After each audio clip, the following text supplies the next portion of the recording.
Sound, music, sustainability. Welcome to Sustain FM. All right. Yes, welcome, Aura. Thanks so much for joining us today. Really appreciate it.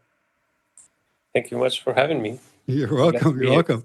Yeah, it's. I was going to say nice to see you in person, but in person mediated by technology, which. Yeah, I think after a pandemic, we've managed to getting used Exactly. to this. Yeah. Exactly. Which, yeah, maybe that's another. I'm not 100% sure if that's a good thing or not, but that we've gotten used to it. It is what it is. It is what it is. Yeah, exactly. Yeah, well, great. I'm really excited to talk to you, and I've got lots of questions. So why don't we dive in? And the first one thing that I wanted to talk about was this idea of feedback, which I think is interesting because people use feedback as a metaphor, obviously for yourself as a musician and an artist. Feedback has sort of technical terms, whether in a filter or with speakers and so on.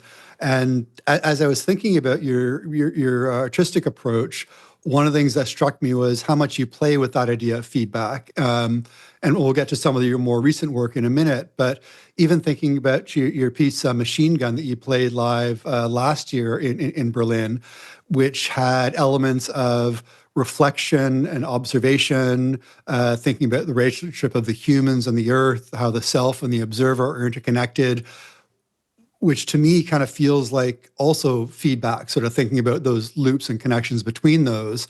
And it does feel like a similar theme with the new release Chrysalis too, with literally a chrysalis has a being that's inside and then outside a chrysalis shell. Like, does that kind of make sense to you? Like, can you talk a little bit about the role of feedback in your work?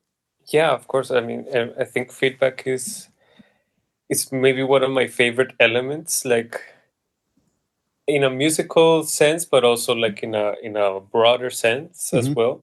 I guess like especially with analog synthesizers and so or maybe even before, like when I got my first delay pedal and I saw that there was a feedback knob, and then Right. I was just fascinated by this concept of like something feeding into itself. And when you get into synthesizers and stuff, and electronic music in special, you start to notice how you can do feedback with pretty much everything, no? Right. And Right.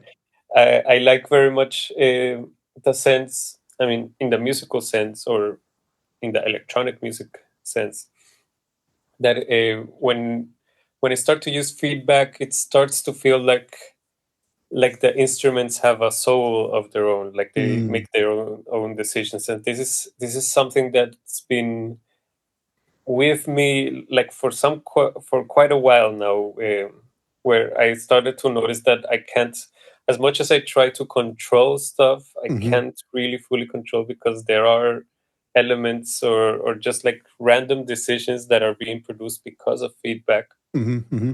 And so this started to change a bit my approach into how my relationship was with these instruments, no? Okay. Okay. And then so feedback is like maybe one way to like spark this soul that they can have, or this like Like random sparking the soul of the instruments, you mean? yeah, exactly. Okay. Yeah, this is for sure the way that I like to consider Mm. the role of feedback with my instruments. But of course, feedback is then you start to read a bit much, or you start to see that feedback is a word that gets thrown a lot, Hmm. and in a good way, no? That after having done a master's with the masters that I was studying in Dusseldorf, then we used to have like, I would say, feedback sessions. I mean, it was called the Mm. colloquium, but it was actually where you presented the work that you were doing in the masters, you presented your project, Hmm. and then you got a feedback round. And I find this very nurturing to Mm. have this possibility of yeah, getting other people's opinions and stuff, and then you react to this, Hmm. and then the next time that you meet, you're gonna show something else, and this is Hmm. gonna also provide some Right. feedback, some different feedback. And this is very interesting, and also in a sense how feedback works in nature as well, Mm-hmm, like mm-hmm, biologically, where there are parts of bodies, I mean, of of every living beings that send some signal to some other part, so that this part can start a mm-hmm. process.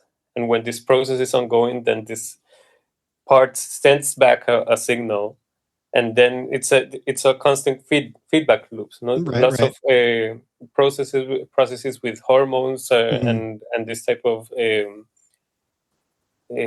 type of chemicals maybe mm-hmm, have to do a lot with feedback. So mm-hmm.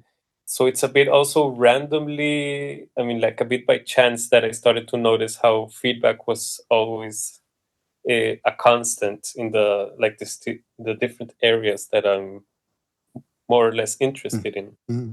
Yeah. That's really cool. And I find that really interesting for a couple of reasons. Because one, I'm always fascinated with artists, especially electronic artists, because you've got you talked about like you've got the pedal, you've got the gear, you've got your modular synths, like the actual stuff that you're using, and then of course you're a person. You have your artistic intent, you have your ideas, you have the things that you want to produce. And I do find that interesting. What you were saying is that some with the feedback and you mentioned so almost the machines coming alive. If I'm hearing you right, it's what you're saying is for you anyway. It's not so much an either or. It's not about you have the idea and you use the instrument to produce it, or the instrument produces a sound and you make a song with it. There's a bit of a. It sounds like there's sort of a feedback relationship between you or Xayide as an artist and the actual physical tools, whether it's modular synths or the DFAM or other things that you're using. Does that sound? Does that kind of make sense? Yeah, for sure. It makes a lot of sense, and I think that's you like sort of pinpointed down very well, like how my process is Mm-hmm. most of the times, where I do have an idea that I do maybe want to explore, Mm-hmm. and yeah, I mean, especially analog synthesizers are very Mm-hmm. temperamental, I would say. Right, right. Like many times you like have an expectation, like a feeling of what you want to do, and then you try something and it's not quite what you expected, but this Mm-hmm. this puts you on another path. Mm-hmm. And this is very interesting. And then like the next day maybe you were like, oh, what I did yesterday was quite nice, I'm gonna start with that. And then you patch the same thing and it's like, it sounds nothing like how it Right. was the day before. And then it's a constant reaction. And Mm-hmm.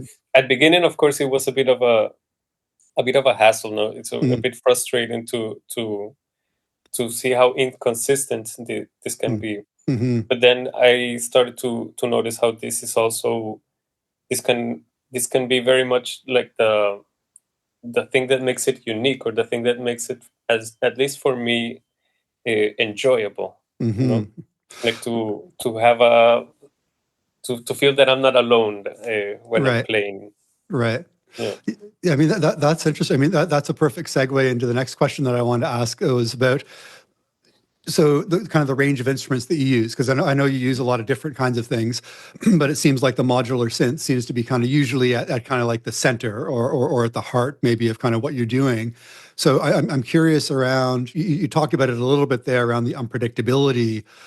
I'm curious sort of what drew you to that kind of modular world, and also maybe a clarifying question.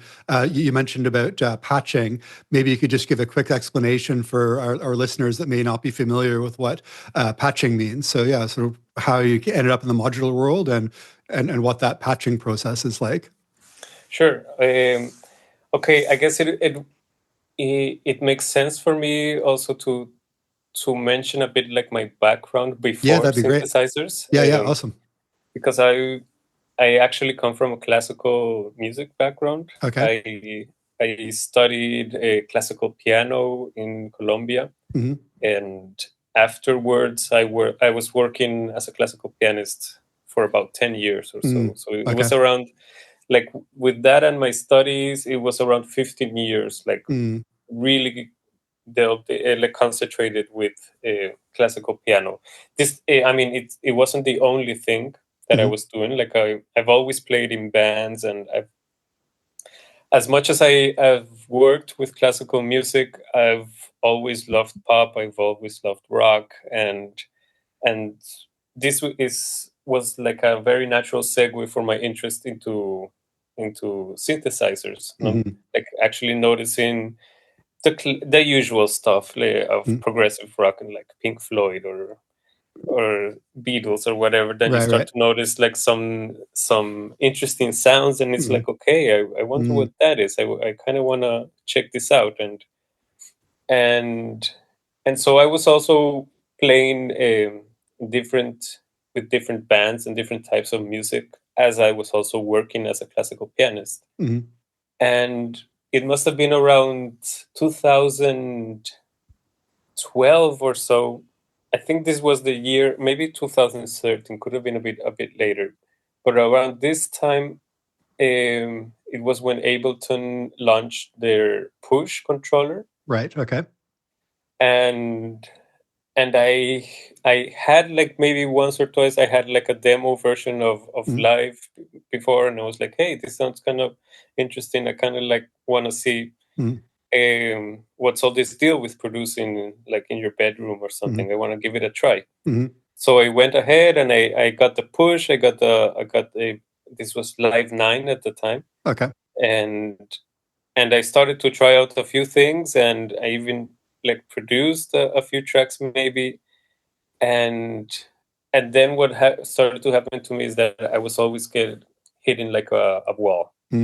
Like I started to make a song or a track or something, and I could get really far into it, and then I always got to a point where I don't know what I should do next. And this was always very frustrating for me, and I never quite managed what to do with it. And I just like, okay, I'll just start another track, and I start another track, and eventually it was too much, you know. I started to feel like, okay, this is maybe not what's most interesting for me at the moment. And so I was also working around this time. I had a workstation, you know, like this huge digital synthesizers like from Korg, and you have I don't know, thousands of sounds inside, and you can sequence. You can actually even use it to produce stuff or sample, and it was a bit too much of a complicated machine. And then I don't know where or how I started to get interested in analog synthesizers. But then I started to research, and I saw that there was people that were selling. No, I remember. No, it was actually like something like eBay or something that I saw. Somebody was selling a used a Moog, a Moog Sub Fatty. It was, and so I was like, hey, this sounds kind of neat. I saved up, and I went. I bought it, and this was like starting to get my feet into the water. Right. Into the world of analog. Yeah. Yeah. And this is where I started to notice this thing of you trying out some sounds, and then maybe you change it, and then you try to go back to the sound, and it's not really reacting in the same way. But this was still very interesting for me, and I like love the way the workflow with these instruments, and it started to really like spark something inside me. And around this time, I also started to jam a lot with a friend of mine back in Colombia, and we produced even a short album, like maybe an EP, you could call it, and we would just like jam around, and then suddenly we started building some songs, and then produced very interesting music. I still like. It's very different to what I would do, but I listen to it nowadays, and I'm very fond of it. Nice. And yeah, I'll send it. I'll send this to you for sure. Yeah, that'd be great. And afterwards, we just kind of got fed up of with producing music, and just started to say, let's just jam. Like, let's just improvise and see what comes up. And then this became almost like a religious thing. Like, we would meet once a week at least, and then we would talk about philosophy for about 2 or 3 hours while we were setting up our instruments and stuff. And then eventually we would jam for about an hour or so. We would listen, we would comment on it, and then go back to it. And so we also started to consider the possibility of modular synthesis, which is where you can actually go even deeper to the whole sound building aspect of it. Because then what we're using is usually so instruments that are already a bit thought out, they're already soldered, everything is very nicely set up. But then there was this idea, so hey, I had check out. I remember I checked out around this time.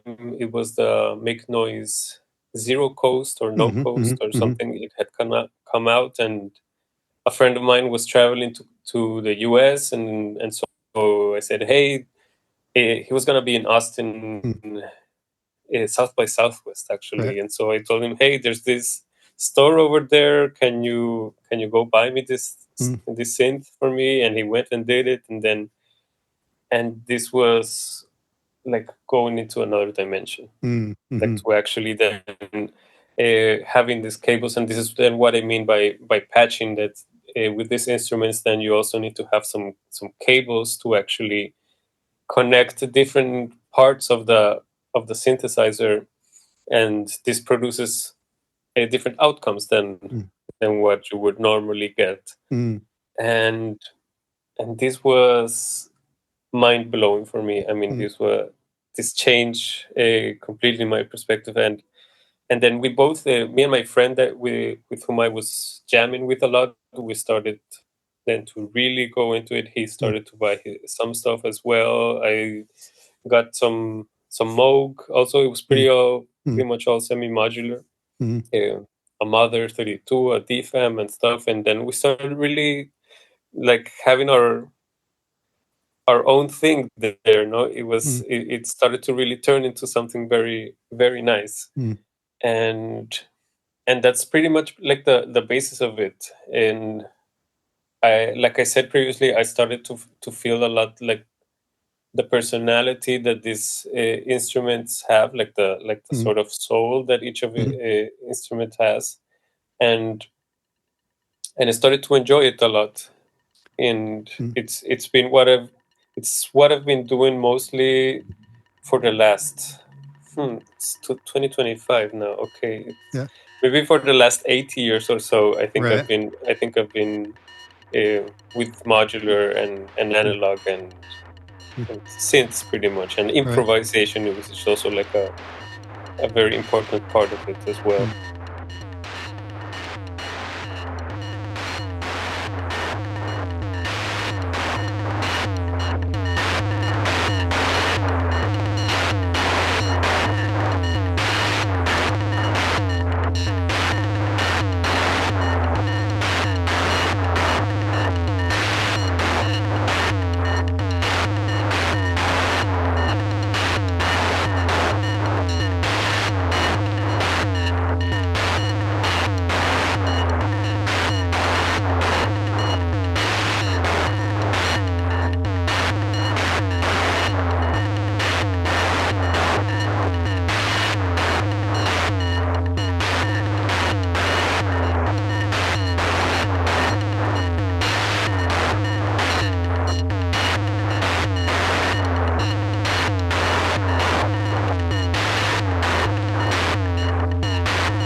Right. Well, that's an amazing journey. It's yeah. I mean, I kind of wish we had like another 3 hours to talk about Yeah. that. I'll try and sort of tie a couple of threads together here. So when you talked about improvising with your friend in Colombia, you mentioned about talking philosophy at the beginning. So this is my attempt at a segue. I want to sort of, yeah, kind of bring it back to philosophy because I do want to talk about the new release Chrysalis. But before we get into that, I wanted to pick up on something that we talked a little bit about earlier. So we talked a little bit about, or I mentioned that piece, Machine Gun, Yeah. and the description that you wrote about that, you said, and I'll just quote here, that the piece being a political statement and introspective reflection. On one hand, the denunciation of mankind's responsibility in damaging the earth. On the other hand, the self trying to observe itself from the outside. So I found that really fascinating even before I heard the actual performance. So I'm curious, is that kind of statement and reflection something that has continued into your more recent work, or was that kind of more about that specific piece, or are there elements of that reflection, connecting to the earth, the self, trying to observe itself? Because to me, it sort of resonates a little bit with the idea behind Chrysalis. And I just wanted to see if am I reading too much into that, or is there sort of a thread that's continuing there? I mean, I do think there are some elements that are common for both works, Mm-hmm. both pieces. I would say maybe the political aspect is definitely more focused on Machine Gun on this Mm-hmm. piece. But the other aspect of of a self reflection and this question of observing oneself, Mm-hmm. I do think it's something that is more or less constant in maybe even in everything I've done. No? It's a question, I guess, it's been on my mind for quite a while, Mm-hmm. and it maybe has to do with philosophy, maybe it has to do with mathematics, even like um, it when you were talking about this and asking this, it did remind me of a book that I never managed to finish reading because Mm-hmm. it's a bit too much for me. I mean, I Mm-hmm. hope I can manage. It's a book that is definitely worth reading, and I'm not sure how it's called in English. I mean, it's the author is Douglas Hofstadter. He's I believe, a mathematician, Mm-hmm. and it's called Gödel, Escher und Bach, An Eternal Golden Braid. Mm-hmm. And in this book, he talks about Johann Sebastian Bach. No, Mm-hmm. he talks about M.C. Escher, the artist, and he talks about the mathematician Gödel. I'm not sure what his name was, and he in this book there's a lot of mention of what I would guess also a sort of feedback, like uh, Mm-hmm. recursive things, which we can see in fractals, we can see in stuff, and this book does pose the question a bit of how much can the human being understand nature, Mm-hmm. being it humans in I mean, I'll say this again.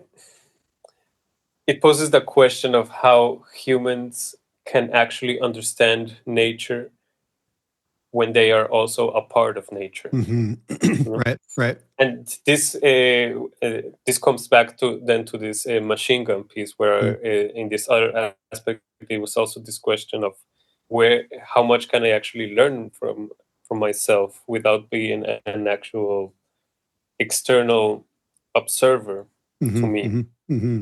And this can sure be reflected on more um on many improvisations where I'm actually like trying to start off with a sort of inspiration that is maybe not directly musical, but it's like something that makes me move for it. Mm-hmm. Mm-hmm. Interesting. So that's Mm.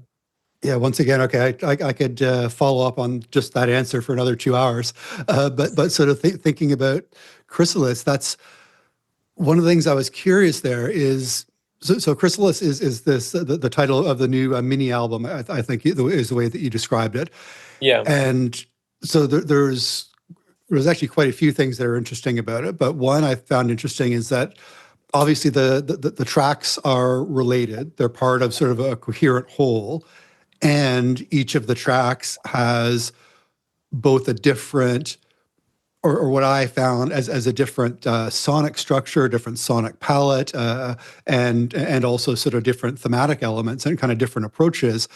So I'm curious kind of how kind of which came first. So you mentioned about sort of that idea of not even having an idea, but just something that kind of makes you flow. So did you kind of have the concept for Chrysalis as a whole and sort of that concept and sort of starting from, okay, how am I going to create these individual pieces that adds up to this whole? Or is it kind of more the other way around of starting with the individual compositions or sounds or inspirations or kind of whatever, and then building up and sort of maybe realizing that you were creating this coherent piece, or maybe a bit of both. I'm curious how that worked. Yeah, I think it's definitely a bit of both. Okay, okay. But I mean, I do have to like give a shout out to Hendrik Glatte and his label Renatura. Mm-hmm, Um, I actually started this album thanks to Hendrik. Hendrik, I know him from the masters. We both did the same masters back in Dusseldorf, Oh, cool. I didn't realize that. and yeah, that's where we met, and eventually, I mean, he had started this label maybe a year or 2 years ago or Mm-hmm, something, and he did ask me once when I moved to Berlin, like we met up at a cafe, and he came with this proposition, like, hey, well, his label, he tries to show work that is it's in somehow related to nature, mm-hmm, mm-hmm, which I found like a very very interesting concept, like to have your whole label focused on the same, um, yeah, on the same concept. mm-hmm, I was very fascinated by the idea. He wanted me to release something on his label, and he noticed that I have a tattoo here on my arm, which I don't know if you can. I can see a Uh, little. Yeah, is that it's a a leaf or a caterpillar. feather? It's a Oh, it's a caterpillar. caterpillar. Okay, okay, Yeah. cool, cool, cool. And so he had noticed my caterpillar tattoo, and he asked me, like, maybe an album about butterflies Mm-hmm, would be interesting for you. And I was mm-hmm, like, well, yeah. I mean, it's a bit on the nose for me, like the mm-hmm, metaphor in mm-hmm, really into my life and transition. I mean, but of course, it's also the reason why I have a mm-hmm. caterpillar tattoo. So Right, I right. found that. So yeah, I was excited by the idea. Mm-hmm, We talked about it. We shared links, just like very scientifically talking about the life of butterflies mm-hmm, and metamorphosis and stuff like that. He even lent me a book from the library, and I started to like research a bit with no, like, I already knew, okay, I'm gonna do an album. It's gonna be about this in a mm-hmm, broad sense, but I'm not mm-hmm, sure exactly what it's gonna be about, and started to gather some information on it. And and so yeah, I started to read up, and when I started to read more about um, metamorphosis and how this whole process comes about, then I was sure, okay, this is gonna be a bit more focused on this aspect mm-hmm, of butterflies, of the mm-hmm, life of butterflies, and maybe even other insects mm-hmm, that do go through a whole metamorphosis, as it's called. mm-hmm, And and so then I had some ideas of, okay, I would like to make a piece that it's maybe talking about this hormone, or maybe about this aspect of metamorphosis and stuff. I had these ideas, but it was all floating in my head, and I wasn't really sure how to go about it. mm-hmm, And the music part of it, the music part was a bit, I wouldn't say it was accidental. It was unexpected, the way Okay. it came about. Because it was originally, I was on a I was gonna record something completely different when I recorded this. Mm. I was actually I had been with a friend who also makes music, and he's also making an album. Mm. And we were together at his studio, and the idea was to jam and to maybe come up with sounds that he could use for this album. Mm. And I had just brought two, even actually one synthesizer. It was the Make Noise, the Zero Coast, the No Mm-hmm. Coast, and this other controller that they made, the No Control or the Zero Control, Mm. um, to sequence this. And it was the only equipment that I brought, but I forgot to bring the adapters. Mm. So I didn't have any electricity. He showed me the whole album. He had a keyboard. We jammed around a bit, Yeah. and we had a great time. But it was like, okay, I'm sorry, Mm. I wasn't able to do what we had originally intended, Right. and I felt a bit bad for this.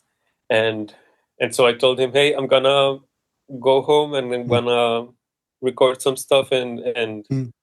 and maybe it will be useful for you. Which is what I did. Mm. I then went home and I was like, okay, I'm gonna use the exact same things that I brought. I mean, Mm. as if I would have actually taken Mm. them on that day. So I just used this instrument, and then it was like magic happening. Mm. I like made a patch, and I can't even remember how it Mm. was. Mm. There was definitely quite a lot of feedback, because Mm. it is something that it's maybe the first thing I think of when I'm patching, is like, how Mm. can I actually how can I actually make feedback with this? And Mm. I made a very interesting patch. I recorded a bit, and it was like, okay, this would be nice. I can send them. And then I Mm. thought, okay, what if I maybe move a few knobs here Mm. and there? And the result was completely different. It was like, maybe this is also something. And Mm. then this is what I started to do. And then suddenly I had like 7 or 8 miniatures, Mm. and I sent it all to him. But then I started to listen to everything, and it dawned upon me that I had just recorded my album. Without even intending to. Without even intending to. Exactly, it was like I started to listen to it once and once again, and Yeah. it was like very clear how this, I mean, it was in a sense accidental, but in another sense it wasn't, because I had been already thinking about the themes that I wanted Mm-hmm. to touch upon in the album so much. Mm-hmm. And then by listening to them, I was discovering like which tracks were already Mm. these aspects, and it started to gain a life of its Mm. own. Mm-hmm. I shared this then to Hendrik, and then he turned out to be more or less my producer, and yeah, I showed it to him, and then he gave me his feedback as well. He gave me Mm-hmm. Yeah. his opinions, and then he said, "Hey, okay, I like it. Maybe we can add some new sounds to this, and Mm. would you let me would you let me try something maybe?" Mm. And I was like, "Sure, go ahead and knock yourself out." Mm. And I just told him like how aesthetically I wanted it to sound. Like I Mm-hmm. didn't want anything way too lush or Mm-hmm. like Mm-hmm. with too much instrumentation. I wanted to maintain something very quite simple. Mm-hmm. And he understood it very well, and he sent me what he came up with, and I was thrilled. I went to his place, and we edited a bit. Mm-hmm. We checked the mixes of the Mm-hmm. stuff, and it's how it came about. And Mm-hmm. then very naturally the titles also started to come up, and it was Mm-hmm. like when I saw the product at the end, it was like, this is what it was all along. No, Mm-hmm. this was always there. It was just like sometimes it starts in like an unexpected way. Mm-hmm. Mm-hmm. Wow, that's Mm. incredible how that came to be, and it's Yeah. So, okay. Once again, an hour is not nearly enough time to spend spend with you. Next time it'll be longer. But for now, I wanted to kind of come back to this idea of metamorphosis, which I've always found interesting concept as well in my own life, thinking about the idea of metamorphosis and transformation, because to me, often when people are talking about transformation, either through a life event or a transition or something like that, I find people are often thinking about that as kind of turning from one thing into another thing, kind of as if the first thing disappears. And maybe it's like from a good person to a bad person or whatever, just to oversimplify it. But what I find interesting with the metamorphosis is this idea of the potential. And that's what I wanted to kind of come back to you. So I just want to read a quote that you had on the Bandcamp page for the album. And we'll be sure to include the link to that and also to the label Renatura that Aura mentioned as well. So the quote is, "One aspect of metamorphosis that I've found profoundly inspiring is the idea of potential. The blueprint for a transformation is always there, awaiting for the right time and signal to proceed. I find it inevitable to recognize in this the potential that each of us has to transcend." So I love that quote. I think it's a beautiful encapsulation of those ideas. And I'm also curious to hear your thoughts on this idea, sort of circling back to what we talked about at the beginning of the conversation of the kind of the inside outside, the transformation inside and outside. And I guess I mean by that, so I'm curious, do you see parallels in sort of the metamorphosis in individuals, in the metamorphosis as it might apply to me or to you, and a parallel to that with our relationship with the earth or our relationship between you and I? Yeah, I think there's definitely a relationship to this, and and in any case, I do think like as I stated in the quote you read, like the potential is Mm, maybe like the key element. Um, I love how you put it that it's not necessarily that metamorphosis or a transformation just like erases what was before, mhm, and this is something that like struck me also when I was just reading upon butterflies and reading mm, upon this full body transformation or full metamorphosis, mhm, and what I discovered, what I found out was that um, like a caterpillar already has some of the body parts that are gonna be like visible or are gonna be like part of the butterfly. You know, it's not mm, like it comes completely out of nowhere. There are already many of these elements. This is called like an imaginal disc, mm, which is actually these pieces or this yeah, these body parts that are gonna be like part of the butterfly mhm, eventually or the adult. And I find that this is true for all of us in any mm, case, regardless of the type of transformation. I do not believe in like to maybe put it in a again philosophical aspect. Like I do not believe that people are born evil or good or something like that. No, I do think that this has a lot to do with how we are raised and with our context and our mm, life experience, but in the same sense, like the potential, as I said, for transcending or the potential for change is always in us. mm, And this can be also reflected in how we approach the earth in itself. I mean, there's the potential is there.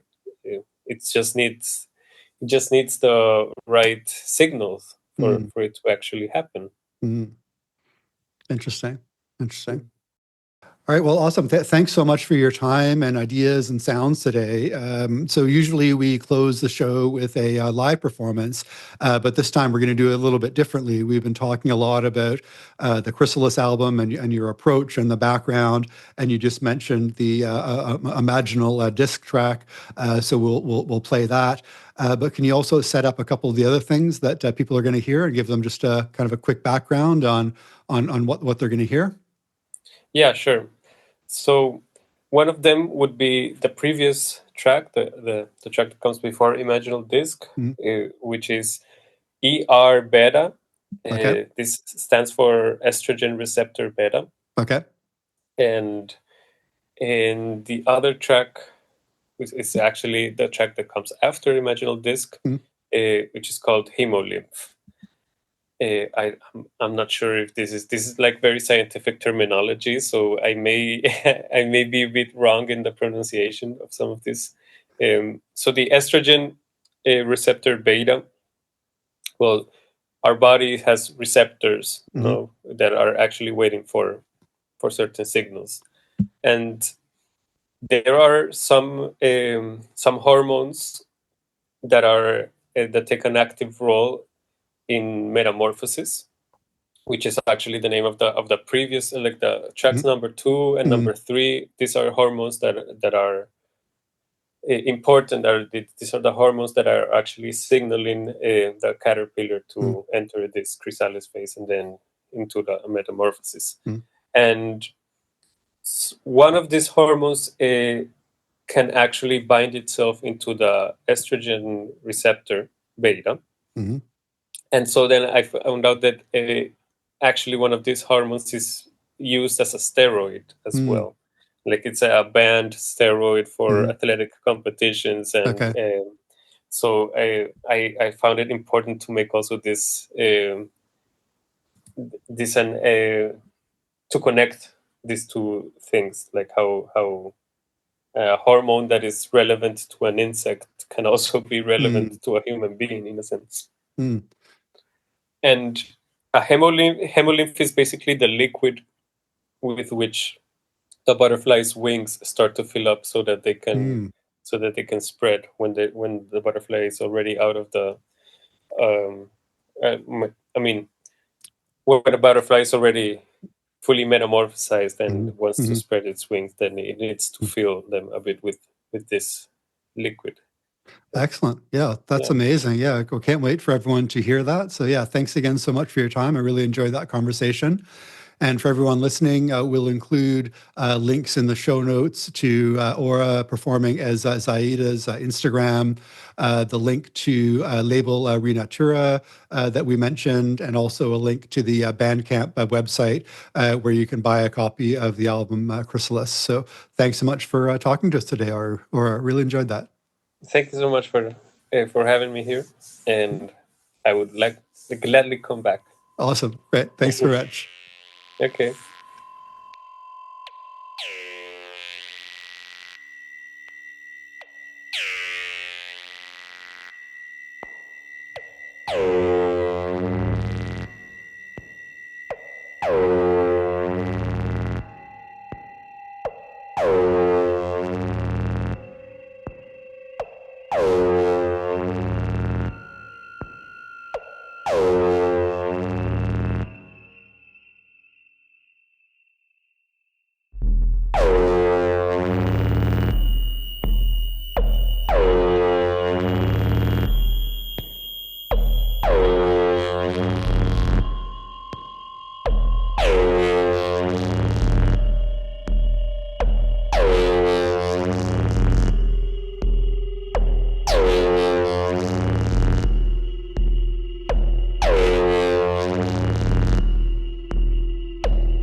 Okay, thanks for listening to Sustain. Hope to catch you again next time. Be sure to sign up for our email list on our website, sustain.fm. Follow our Instagram, also sustain.fm, and get more info on the radio show, in-person events in different cities, live streams, and more. All right, until next time, see you on the dance floor.